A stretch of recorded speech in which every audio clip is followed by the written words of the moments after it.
Alundra for the Sony PlayStation. Released in 1997, developed by Matrix Software, and published by the critically acclaimed Working Designs, Alundra stands as one of the best games never talked about on the system. Its action-adventure genre can cause it to easily be written off as just another Zelda clone, but to do so would be a huge mistake. From its excellent level of design to its numerous well-thought-out puzzles, Alundra is a gaming experience that should not be ignored. Whoa, but I'm getting way ahead of myself. In order to truly appreciate Alundra, we're going to have to take a step back and discuss another game. LandStalker on the Sega Genesis.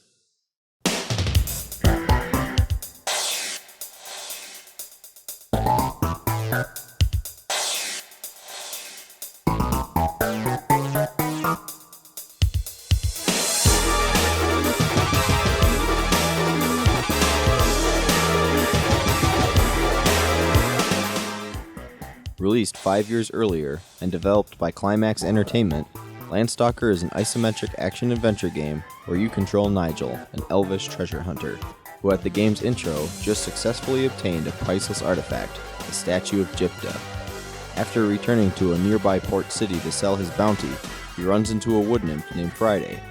She tells him she is being pursued by a group of rogue thieves because she knows the location of the legendary treasure of King Noel.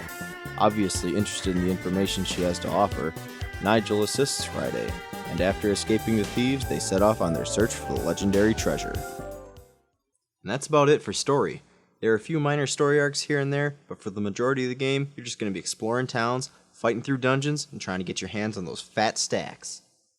Throughout the game, you'll visit your typical RPG-style towns with item shops to upgrade your gear, inns and churches to rest up and save your progress, and the local watering hole where you can chat with townsfolk who might give you helpful hints. However, the bulk of the gameplay will be spent in dungeons. The dungeons in LandStalker never seem to get stale, and they get quite expansive by the end of Nigel's journey.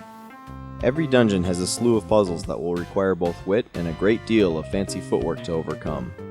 Learning how levers and switches affect your surroundings and how to properly use those effects to traverse the stage keeps the gameplay fun and prevents the player from losing interest, especially in the longer later areas. If a game is going to throw a lengthy dungeon at you, it better keep you busy with interesting and intriguing puzzles to solve. Now, like most action-adventure games, LandStalker encourages extensive exploration. There are numerous hidden items for you to uncover, and even an optional side quest and dungeon to explore. Another way it keeps you exploring is through its leveling mechanic. Rather than use an experience system, leveling is achieved by collecting life stocks. Like hearts in The Legend of Zelda, each life stock raises the number of hits our boy Nigel can take. However, unlike Zelda, there is a lot more emphasis on finding these health boosters in the wild, so if it's not pure intrigue that's encouraging you to check every winding corridor, it's the life stocks. You're not going to need every one of them to make it through to the end, but each one makes it that much easier. Don't think this gets you out of grinding though. You'll still be required to purchase your armor upgrades, so some minimal grinding will be necessary to get the gold you need, especially early in the game. Now what's a treasure hunter without some good tones to back him up?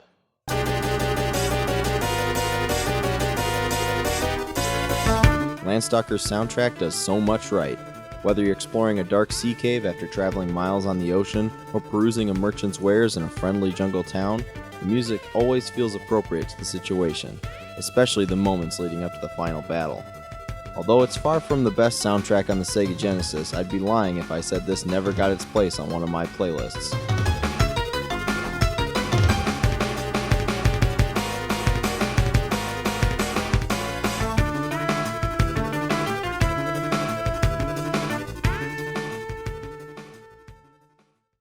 Now, if you haven't already noticed, LandStalker is an isometric platformer.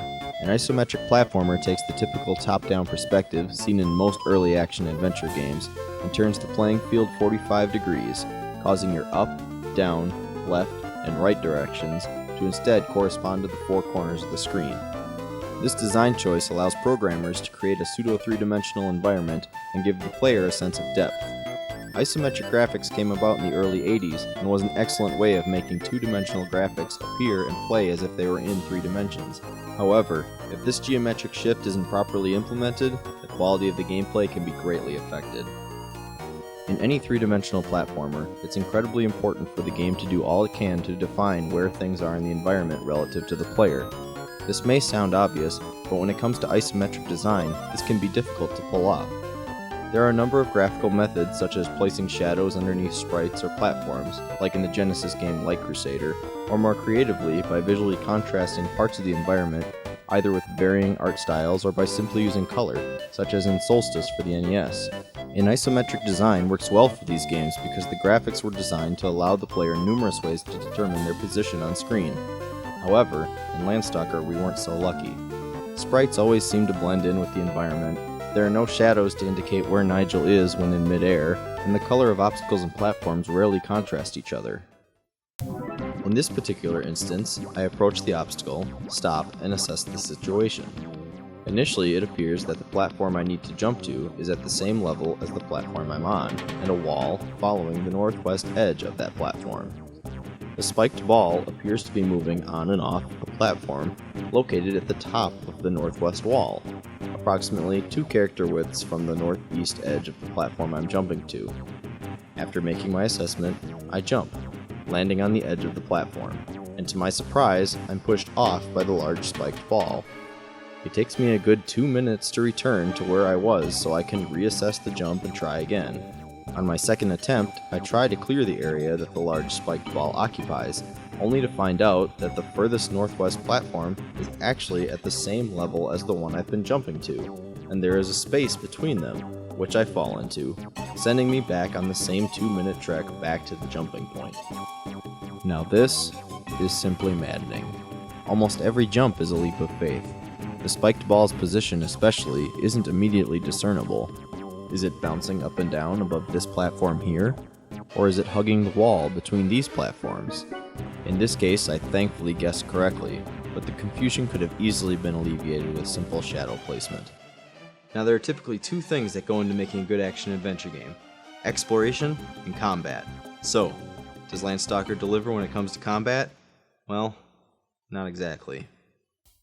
Nigel is armed with a sword, and aside from a few optional upgrades, that's all he has at his disposal. Every enemy in the game can be dealt with a few swipes from your sword. Most enemies typically attack you in the same manner, with a close quarters strike with their weapon or simply running into you. Some enemies cause status ailments such as poison or paralysis, but they are very few and far between.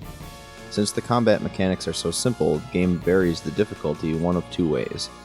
Either by limiting the space you have to maneuver around while fighting, or by simply swarming you with a large number of enemies in a small space. This incredibly basic method of combat really puts a damper on the gameplay. Most swarms of enemies can be taken care of by simply mashing the attack button, and if you find yourself stuck in a corner, just jump around the enemy, or hell, just get hit while finding yourself a new place to attack from. Afraid you're gonna die on your next hit?